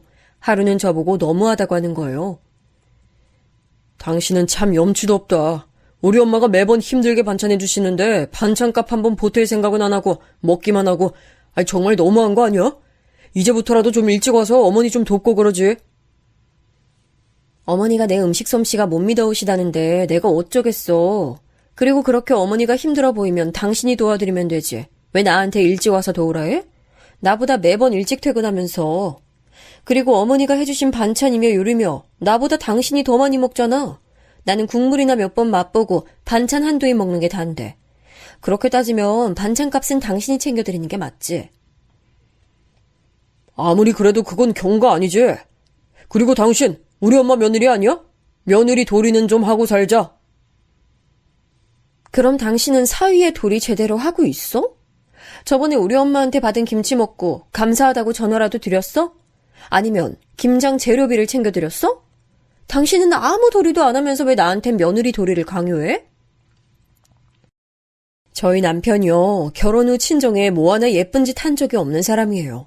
결혼 전에는 간이며 쓸개며 다 빼줄 것 같이 저한테 잘한다면서 점수 따놓고 결혼하고 나니 입 싹 씻은 사람이라 얼마나 놀랐는지 아세요? 제가 따지고 들자 남편은 이렇게 말했습니다. 사위랑 며느리랑 어떻게 같아? 솔직히 며느리는 출가 외인이라는 말도 있는데. 이렇게 저와 남편은 같이 식사할 때마다 서로 잡아먹을 때 싸웠습니다. 너무 자주 싸우니 신혼생활의 달콤함은커녕 결국 각방까지 쓰게 됐죠. 하루는 남편과 또 말다툼하고 지쳐서 소파에 앉아있는데 제게 그러는 거예요. 우리가 이렇게 싸우는 건 다 당신 때문이야. 당신이 우리 엄마 말대로 요리만 배웠어 봐. 그럼 엄마가 와서 반찬해주는 일도 없었을 거고 우리도 이렇게 안 싸웠을 거 아니야. 그때 전 매일같이 남편과 싸우는 것에 지쳐 있었고 마음도 많이 약해져 있었어요. 그래서였는지 남편 말대로 모든 게 다 제 잘못인 것 같았습니다. 그냥 시어머니께서 알려주시는 대로 배우기만 하면 되는 건데 그거 하나를 안 해서 제가 남편과의 사이를 망치고 있는 것 같았어요. 그래서 저는 한 발자국 물러나서 시어머니께 요리를 배우기로 했습니다. 그럼 모든 게 다 해결될 것 같았죠. 그 결심이 제 인생을 어떻게 바꿔놓을지는 꿈에도 모른 채 말이에요. 시어머니는 제가 요리를 배우겠다고 말씀드렸을 때 별로 반기지 않으셨어요. 이제 와서 배운다는 말이 자신을 놀리는 것 같다고 하셨죠. 회사 일 때문에 못 배우겠다고 할 땐 언제고 이제 와서 배우겠다고 하는 거야? 제가 생각이 짧았어요. 어머니, 지금이라도 가르쳐 주시면 주말마다 와서 열심히 배워볼게요. 제 말에 시어머니께서 마음이 좀 풀리셨는지 바로 다음 주말부터 배우러 오라고 하시더군요. 그렇게 저는 주말마다 시댁으로 가서 시어머니께 음식을 배웠습니다. 제가 음식을 배우니 남편도 좋아했고 싸우지 않으니 사이도 조금씩 다시 좋아지기 시작했죠. 저도 제 결정이 맞았다는 생각이 들어 마음이 편해졌습니다. 하지만 산 하나를 넘자 또 하나의 높은 산이 절 기다리고 있었어요. 남편과 사이가 좋아지니 이번엔 시어머니와의 사이가 나빠지더군요. 그것도 바로 어머니께 배우는 요리 때문에 말이에요. 어머니 요리 방식은 음식을 만들면서 계속 맛을 보고 그때마다 간을 맞추는 식이었어요. 근데 중요한 건 간의 기준이 매번 달라졌다는 거예요. 어느 날은 이 정도면 됐다고 하셨다가 다른 날은 이게 아니라고 화를 내셨죠.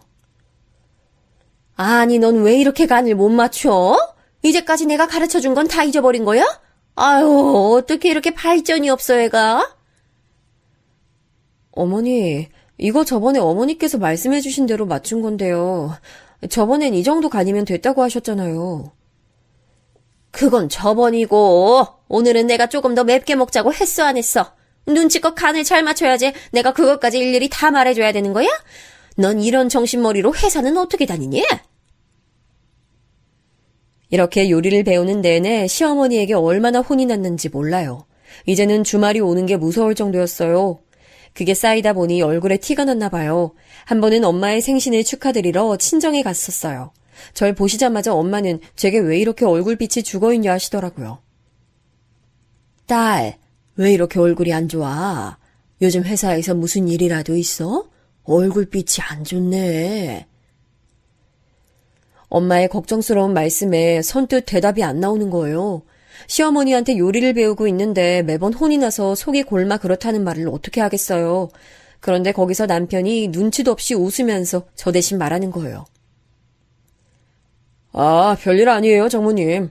요즘 집사람이 저희 어머니한테 요리 배우고 있는데 얼마나 못하는지 배울 때마다 그렇게 혼이 나나 보더라고요. 그래서 그런 거예요. 아니, 뭐라고? 시댁에서 요리를 배우고 있었어? 언제부터? 결국 엄마의 물음에 한숨을 푹 쉬고 얘기했습니다. 시어머니께서 제 음식 솜씨가 믿음직스럽지 못하셔서 직접 와서 배우라고 했던 것과 남편과 싸운 것까지 전부요. 말하는데 서러워서 눈물이 다 나더군요. 그동안 남편은 옆에서 말 같지도 않은 응원이나 하고 제가 실력이 부족해서 그런 거라고 더 노력해보라는 말밖에 안 했거든요. 제가 우니까 남편은 당황했는지 갑자기 왜 우냐며 저를 달래려고 했는데 그럴수록 더 서러워져서 오열했어요. 즐거워야 할 엄마 생신 파티를 제가 망친 꼴이 됐죠. 울고 있는 절 다독이시던 엄마는 무거운 목소리로 한마디 하셨습니다. 자네는 우리 딸 얼굴빛이 이렇게 다 죽어갈 동안 뭐 했어? 혹시 요리 배우라는 말도 자네가 한 거야? 그리고 혼나서 내 딸 얼굴이 이렇게 됐다는 게 웃으면서 할 말이야? 아니요, 장모님, 그게 전 배워두면 좋을 거라고 생각해서. 나 말일세. 딸 가진 게 죄인이라고 사부인이 처음부터 우리의 마음에 안 들어 하시는 것도 다 참았어. 그저 둘이 예쁘게 잘 살면 된다 생각했고 내 딸한테 잘한다는 자네 말 한마디를 믿었어. 근데 어떻게 이럴 수가 있어? 배워두면 좋을 것 같아서 그랬다고? 그럼 그렇게 좋은 거 자네가 배워두지 왜 우리 애를 보내서 이렇게 애 눈에서 눈물이 쏟아지게 했어? 아니, 자네가 손이 없어 발이 없어. 이렇게 사지 멀쩡한데 본인 어머니 요리는 본인이 배워둬야지. 내 말이 틀렸으면 어디 한번 말해봐. 그날 남편은 친정엄마에게 아주 혼쭐이 났습니다. 엄마가 한마디 하실 때마다 남편이 변명 아닌 변명을 하는데 꼴보기가 싫더군요. 말을 끝내신 엄마가 고개를 돌리고 우시는데 저 때문에 엄마 마음 아프게 만든 게 너무 죄송했어요. 저와 남편은 집에 돌아가는 내내 한마디도 하지 않았습니다. 한 소리 들었으니 남편도 생각이 많았겠죠. 그리고 바로 다음 날이 주말이라 다시 시어머니께 요리를 배우러 가야 했는데 정말 가고 싶지 않았습니다. 더는 저 자신을 깎아먹고 엄마 눈에서 눈물 나게 하면서 살고 싶지 않았어요. 그래서 고민하다가 당일 아침에 시어머니께 이번 주는 몸이 안 좋아 못 갈 것 같다고 문자했죠. 그랬더니 바로 전화를 하시더라고요. 오늘 몸이 안 좋아서 못 올 것 같다고? 그럼 준석이만 이쪽으로 보내. 괜히 같이 있다가 똑같이 아프면 어떡해? 네, 안 그래도 남편 보내려고 했어요. 전화 끊자마자 바로 보낼 테니까 걱정 마세요, 어머니. 저는 시어머니께서 혹시라도 제 걱정에 전화하신 줄 알았는데 역시 저는 안중에도 없으시더라고요. 전화를 끊자마자 남편에게 시어머니가 하신 말씀을 전했습니다. 그랬더니 남편이 저한테 같이 안 나갈 거냐는 거예요. 오늘 주말인데 당신 같이 안 가? 요리 배우는 날이잖아, 오늘.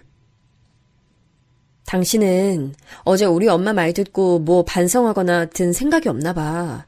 나보고 오늘 시댁 안 갈 거냐고 묻는 거 보면 말이야. 어제 장모님 말씀은 그렇다 쳐도 네가 우리 엄마랑 한 약속은 지켜야지. 그리고 네가 요리 센스가 부족해서 엄마한테 혼나는 게 내 잘못이야? 좀 눈치껏 잘해봐. 그럼 엄마도 언젠가 칭찬 한마디는 하시겠지. 어머니는 내가 아무리 열심히 하고 잘해도 절대 칭찬은 안 하실 거야. 당신은 어떻게 그렇게 본인 어머니를 몰라? 남편의 말을 시작으로 우리는 또 한 번 크게 싸웠습니다. 이렇게 싸우기만 하면 시어머니께 음식을 배우는 게 다 무슨 소용일까요? 저는 그 후 시댁에 일절 가지 않았습니다. 제가 남편을 위해서 시어머니께 요리를 배워도 고마워하지 않는 모습이나 당연하게 생각하는 모습을 보니 정이 떨어져서요.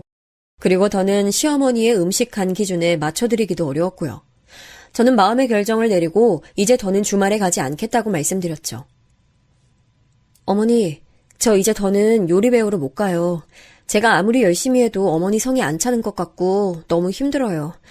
제 음식이 마음에 안 드시면 그냥 식사 때마다 남편 어머니 댁 보낼 테니까 같이 식사하세요. 너는 세상 참 편하게 산다.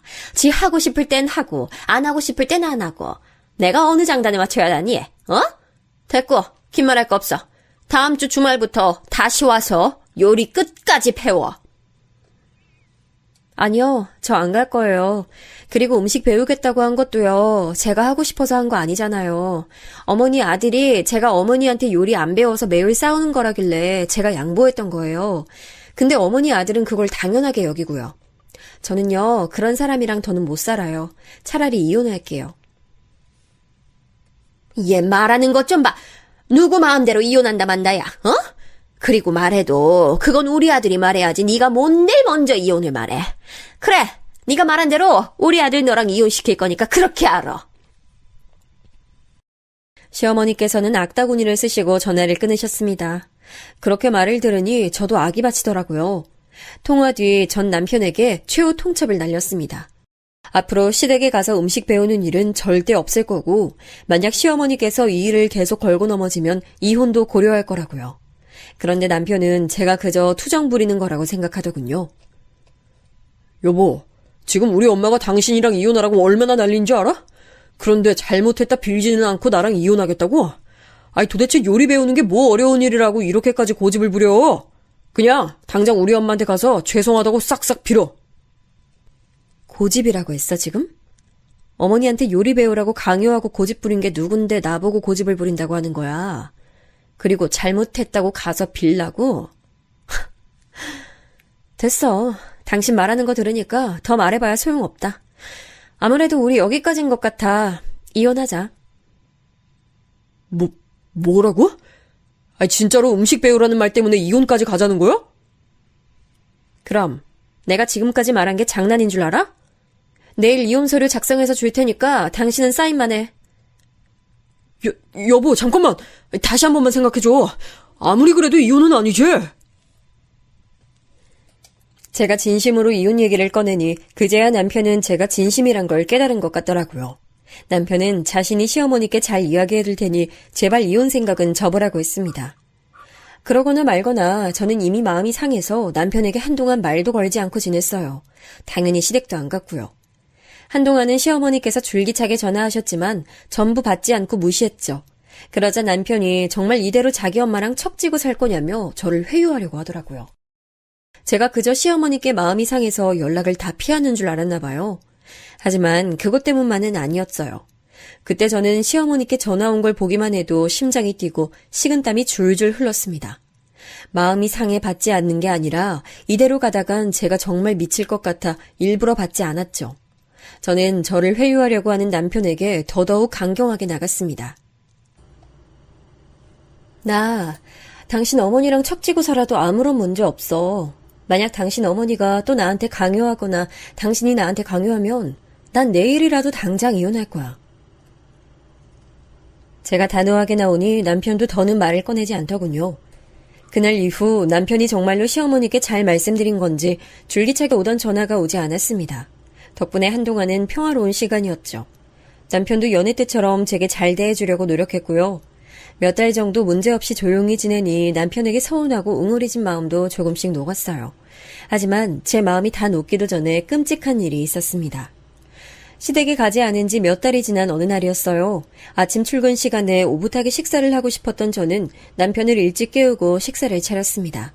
남편이 좋아하는 김치찌개를 얼큰하게 끓여 뚝배기에 담아 식탁에 차려놓고 있는데 갑자기 초인종이 울리더라고요. 이른 아침에 무슨 일인가 싶어 인터폰을 확인하니 화면에 시어머니가 있었습니다. 저는 너무 깜짝 놀랐지만 찾아오신 시어머니를 계속 밖에 계시게 할 순 없었던 터라 문을 열고 맞이했죠. 시어머니는 집에 들어오시자마자 제가 차린 식탁을 빤히 보시더군요. 아침 먹고 있었던 거야? 예, 어머니. 근데 이른 아침에 어쩐 일로 오셨어요? 내 밥도 차려. 어디 한번 먹어보게. 시어머니께서는 제 질문은 무시하고 찬바람이 쌩쌩 부는 표정으로 저를 지나쳐 남편이 앉아있는 식탁에 앉으셨습니다. 제가 남편을 보니 남편도 제 눈치만 보고 있더군요. 하는 수 없이 어머니께 드실 밥도 퍼서 식사를 차려드렸어요. 그날은 평소보다 밥이 잘 된 상태라 왠지 모를 자신이 있었어요. 윤기가 자르르한 쌀밥을 시어머니 앞에 놔드리고 저도 자리에 앉았죠. 어쨌든 저도 밥을 먹고 출근해야 했으니까요. 아침 식사 시간이 뱃속에 돌이라도 얹힌 것처럼 거북했습니다. 시어머니께서 식사를 시작하시자 저도 밥을 한 수저 들었어요. 남편도 시어머니의 분위기에 눈치를 보다 저를 보고 같이 밥을 먹더라고요. 아무런 말도 없이 다른 밑반찬을 드시면서 식사를 하시던 시어머니께서 뚝배기에 든 김치찌개를 드시고 난 뒤 갑자기 얼굴을 일그러뜨리시더라고요. 어머니의 표정이 신경 쓰여 물었습니다. 어머니, 괜찮으세요? 혹시 어디 불편하세요? 그런데 제 질문에 시어머니께서는 수저를 탁 내려놓으시더니 자리에서 벌떡 일어나셨습니다. 그러곤 큰 소리로 고함을 치셨어요. 넌 이것도 찌개라고 끓였어? 겨우 이딴 걸 내 아들한테 먹여? 그래놓고 뭐 그렇게 잘났다고 이혼을 하느니 마니에 이년아? 시어머니께선 순식간에 뚝배기에 든 김치찌개를 제 얼굴에 뿌려버리셨습니다. 눈 깜짝할 사이에 일어난 일에 저는 피하지도 못하고 뜨거운 찌개를 고스란히 뒤집었었죠. 김치찌개가 뚝배기에 담겨 있어서 식지도 않은 상태라 너무 뜨거웠습니다. 비명을 지르며 곧장 욕실로 달려가 찬물로 식혔습니다. 하지만 쓰라린 고통이 사라지지 않았어요. 남편도 시어머니가 갑자기 제게 김치찌개를 뿌린 것에 놀랐는지 큰 목소리로 시어머니와 뭐라 말을 했지만 그것까지 들을 정신도 없었습니다. 그저 아픔과 서러움에 눈물이 줄줄 흘렀죠. 제가 뭘 그렇게 잘못했다고 이런 꼴을 당해야 하는지 모르겠더군요. 고통이 너무 심해 이대로는 안 되겠다 싶어 남편에게 응급실에 데려다 달라고 했어요. 여보 지금 나 좀 빨리 응급실 데려다줘. 얼굴이 너무 아파. 인연이 어디서 엄살이야. 그렇게 뜨겁지도 않았는데 야단법석은. 내 아들은 출근해야 되니까 응급실 갈 거면 알아서 가든가. 엄마, 그만해! 여보, 많이 아파? 내가 얼른 응급실 데려다 줄게. 잠시만 기다려. 준서가, 너 아직도 네 아내 편드는 거야? 그래, 나랑 우리 아들 사이를 이렇게 이간질해놨다 이거지? 인연이 감히 내 착한 아들을 홀려? 시어머니는 찬물에 얼굴을 식히던 제 머리채를 잡고 흔들며 절 마구 핥혔습니다. 저는 두 손으로 시어머니를 막으려고 했고 남편도 뒤늦게 시어머니를 두 팔로 잡아 말렸죠. 남편의 손에 잡힌 시어머니의 얼굴은 귀신 같았습니다. 둘의 모습을 본 저는 혼미해지는 정신을 꼭 붙들고 아직도 쓰라리는 화끈거리는 얼굴을 부여잡고 집 밖으로 뛰쳐나왔어요. 그리고 어떻게든 택시를 잡아 바로 응급실로 향했습니다. 병원에 도착한 저는 바로 친정엄마한테 전화했습니다. 그런데 너무 충격을 받아서였는지 입이 굳어서 말이 안 나왔어요. 전 엄마에게 어떤 일이 있었는지 대충만 말하고 병원 위치까지 말한 뒤 정신을 잃었어요. 나중에 정신을 차리니 제 옆에서 엄마가 제 손을 꼭 잡고 계셨습니다. 엄마는 제가 깨어난 걸 보고는 엉엉 우시더라고요. 저도 엄마 얼굴을 보자 너무 서럽고 슬퍼 울었습니다. 하지만 눈이 잘 떠지지도 않았고 얼굴 위에 거즈 같은 것들이 덕지덕지 붙어 온통 뻣뻣하더라고요. 얼굴이 퉁퉁 부은 느낌에 입술도 잘 떨어지지 않았어요. 당황한 느낌에 엄마께 여쭤봤죠. 엄마, 나 얼굴 어떻게 된 거야? 많이 심하대? 아니야. 얼굴은 계속 치료받으면 나을 거래. 걱정 마. 엄마가 옆에 있을 테니까 지금은 마음 놓고 푹 쉬어. 엄마는 그렇게 저를 안심시키고는 곧 의사 선생님을 부르러 나가셨습니다. 제가 깨어났단 말을 듣고 오신 의사께선 제가 현재 어떤 상태인지 말씀해 주셨어요. 저는 거의 얼굴 전체에 심한 2도 화상을 입었다고 하더라고요. 까딱 잘못했으면 3도 화상으로 넘어갔을 거고 그런 피부 이식 수술을 받아야 했을 수도 있다고 하셨어요. 수술 얘기를 듣자 마음이 섬뜩해지더군요. 그렇게 얘기를 듣고 있었는데 남편이 제가 있던 병실로 헐레벌떡 들어왔습니다. 남편이 제게 다가온 순간 남편을 발견한 엄마가 남편 뺨을 세게 때렸습니다. 남편은 정신없어 보였지만 곧장 엄마한테 고개를 숙이고 죄송하다 사과하더라고요. 엄마는 죄송하다 사과하는 남편에게 소리를 지르셨습니다. 내 딸 얼굴 이렇게 만들어 놓고 자네는 어디서 죽치고 있다가 이제 와. 정신이 있는 거야 없는 거야. 정말 죄송합니다, 장모님. 저희 어머니가 욱하시는 마음에 그만 제가 정말 할 말이 없습니다. 자네 어머니가 내 딸한테 김치찌개 부었을 때 자네는 도대체 뭐하고 있었어? 그놈의 음식이 뭐길래 내 딸이 이런 일을 당해야 하는 거야. 난 이 일 절대 그냥 넘어가지 않아. 자네 어머니든 자네든 누군가 내 딸 이렇게 만든 것에 대해서 책임져야 할 거야. 그날 처음으로 엄마의 화난 모습을 봤습니다. 늘 고운 말만 하시고 억울한 일을 당하셔도 큰 소리 한 번 안 내셨던 분이거든요. 남편도 서슬퍼렇게 역정내시는 엄마 모습에 놀랐는지 쩔쩔매더라고요. 결국 남편은 제 얼굴만 한번 보고 병실에서 나가야 했습니다. 그동안 저는 회사에 사고를 당했다 알리고 몇 주 동안 병가를 냈죠. 제가 병원에 있는 동안 남편은 병실에 잘 찾아오지 않고 핸드폰으로만 매일 연락했습니다. 아마 엄마가 남편에게 오지 말라고 으름장을 놨나 봐요. 그런데 엄마도 제 상처가 어느 정도 나은 시점부터는 바빠 보이셨고 병원에도 잘 못 오셨어요. 알고 보니 제가 병원에 입원해 있는 동안 엄마께서 법조계에 몸담고 계신 지인분 도움을 받아 시어머니를 고소하셨어요. 시어머니가 제게 펄펄 끓던 김치찌개를 뿌려서 화상을 입힌 행동은 상해죄에 해당해서 원래라면 실형을 살 수도 있지만 초범인 점 때문에 집행유예나 1천만 원에 해당하는 벌금을 물게 될 거라고 하더라고요. 깜짝 놀랐습니다. 남편과 연락했을 땐 제 건강에 관한 얘기만 했지 엄마가 고소하신 일에 대해선 단 한 번도 얘기한 적이 없었거든요. 제가 놀란 표정으로 있자 엄마가 제 손을 꼭 붙잡고 얘기하셨습니다. 딸, 혹시 엄마가 시댁 고소한 거 마음에 안 들어? 아니야, 엄마. 엄마가 고생했을까봐 걱정됐을 뿐이에요. 그리고 마음 같아선 나도 똑같이 그쪽한테 김치찌개 부어버리고 싶었지. 그것보단 차라리 고소가 낫죠. 그런데 제 말을 들은 엄마께서 쓴웃음을 지으시더라고요. 엄마 표정에 제가 왜 그러시냐고 묻자 엄마가 또 한 가지 얘기를 들려주셨는데 저는 듣는 내내 너무 놀라 입을 다물지 못했어요. 엄마가 보내신 고소장을 받고 시어머니께서 연락하셨대요. 엄마는 당연히 시어머니가 사과하기 위해 전화했다고 생각했답니다. 그런데 전화를 받은 엄마한테 시어머니는 오히려 입에 담기도 힘든 말을 퍼부었다고 해요. 정말요? 그래서 어떻게 하셨는데요? 어떻게 하긴. 전화로 욕한 건 녹음해서 또 다시 고소했고 다음 날엔 직접 찾아갔지. 엄마는 시어머니께 막말을 듣고 다음날 시댁으로 찾아갔대요. 그런데 맨손으로 가신 게 아니라 커다란 곰국 끓이는 냄비에 김치찌개를 한가득 끓여서 가셨다는 거예요. 시어머니는 엄마를 보자마자 또 한 번 대거리하려고 냉큼 나오셨대요. 엄마는 그런 시어머니를 밀치고 냄비를 들고 집 안에 들어갔고요. 아니, 이 옆에 내가 미쳤나? 왜 허락도 없이 남의 집에 들어와? 김치찌개에 환장한 노인네한테 김치찌개 먹이려고 왔지? 옛따이 노망난 노인네야! 그리고 엄마는 갖고 갔던 곰국 냄비를 시댁에서 뒤집어 엎어버리셨대요. 그리고 남은 김치찌개를 그대로 시어머니에게 뿌렸대요. 아이고, 냄새!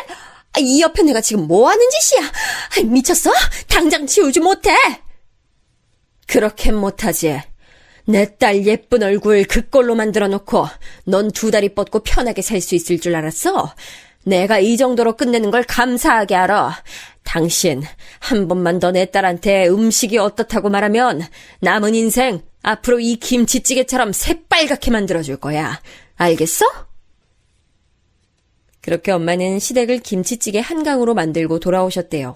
엄마의 복수에 통쾌함을 느낀 저는 화상 때문에 뻣뻣한 얼굴로 깔깔 웃어댔죠. 하지만 뒤늦게 엄마한테 피해가 오진 않았을까 걱정이 되더라고요. 제가 걱정하는 부분을 말씀드리니 엄마는 고소하려면 하라지 하고 콧방구를 끼시더군요. 정말 엄마가 달라 보였어요. 순조롭게 상처가 아물고 저는 퇴원했습니다. 그리고 다시 신혼집으로 돌아갔죠. 남편은 저를 마중 나오겠다고 했지만 필요 없다고 했습니다. 아직 남편에게 울화가 남아있어서 얼굴 보기가 싫더라고요. 제가 없던 신혼집은 제가 병원에 가기 전과 크게 다를 게 없어 보였어요. 남편이 혼자서도 집에서 잘 지낸 것 같다는 생각이 드니까 섭섭함과 괘씸함이 동시에 들더라고요. 그날 저는 본격적으로 남편과 대화했습니다. 우리 엄마가 시어머니 고소한 거 알고 있지? 혹시라도 나보고 엄마한테 합의 이야기 좀 해보라고 할 거면 처음부터 말 꺼내지도 마. 그런 얘기 당연히 안 해. 걱정 마. 알고 있다니 다행이네. 그리고 가장 중요한 얘기 할게. 당신 김치찌개 좋아하지? 앞으로 당신 어머니랑 같이 살면서 어머니표 김치찌개 먹을지 아니면 나랑 살면서 내가 끓인 찌개 먹을지 선택해. 만약 당신이 어머니 김치찌개 선택하면 앞으로 나와 같이 못 산다는 건 잘 알아두고. 그 말은 나랑 이혼할 수도 있단 말이야? 당연한 거 아니야? 나 당신 어머니가 욱해서 부어버린 김치찌개 때문에 엄청 고생했어. 그런데도 당신이 어머니 김치찌개가 먹고 싶다고 한다면 날 사랑하지 않는 거지. 그렇게 되면 난 더는 당신이랑 같이 못 살아. 잠시 생각할 시간을 줘, 여보. 솔직히 내가 외동아들이잖아. 그래서 나한테 좀 과하게 잘해주시려고 한 것뿐이고. 그렇다고 해도 며느리를 이렇게 쥐잡듯 잡으시는 건 말이 안 돼. 그렇게 따지면 나도 외동딸이야. 그럼 우리 엄마가 당신한테 내가 당한 그대로 했으면 당신 이해했을 거야? 아니잖아. 딱 일주일 줄게. 그동안 잘 생각하고 마음 결정하면 말해줘. 그렇게 저는 대화를 마쳤어요. 사실 이 부분은 병원에 입원해 있는 동안 많이 생각했던 거였어요.